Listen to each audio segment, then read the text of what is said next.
to a lot of you. Okay, you have been experiencing in your dreams demonic infiltration. So what will happen is either you're supposed to help the person or the person's supposed to be helping you. Okay, and then what happens is you go to your bed. And then what started off as a divine connection, oh my God, we're going to connect, we're going to be great friends. You go to your bed and you start having these awful dreams about this person. And instead of waking up and investigating further, you have just made up in your mind. You just made up in your mind that, listen, okay, I'm not going to help that person. I'm going to keep myself to myself. I'm going to mind my business. And then all of a sudden you just cut that person off. Meanwhile, the whole time God was in that. But what happened was the enemy infiltrated your visions, infiltrated your dreams, and sowed a bad seed. For many of you, you have been struggling. And you know what? I've already gone off notes. For many of you, you have literally been struggling. You've been delayed. Okay, because there are people, because you know something, as I always tell people, when it comes to the earth realm, you need people.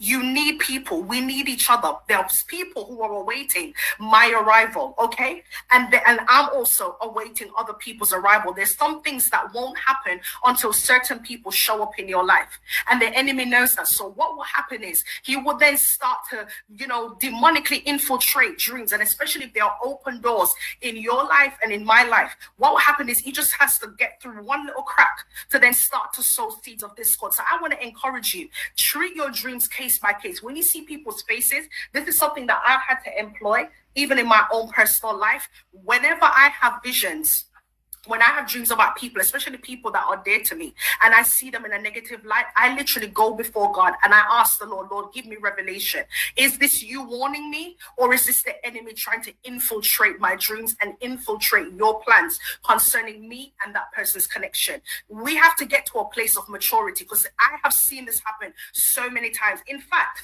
I think about 2 months ago, okay? 2 months ago, I had this experience. And this is somebody who's been dear to me for the last, I would say, almost 25 years of my life.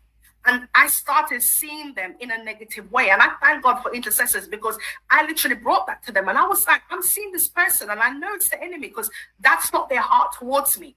And as we began to pray and seek the Lord, I recognized that that's exactly what the enemy was trying to do. The enemy was trying to come in and he was trying to put spanner in the works, and he was trying to bring division. So for many of you, that's just a slight warning just to put out there. And for many of you, you need to focus on Matthew 13 and verse 25, because a lot of you, that's where your warfare is. I wasn't going to stay there. I wasn't even going to touch it. But I really feel it in my spirit that for many of you, that is where your warfare is.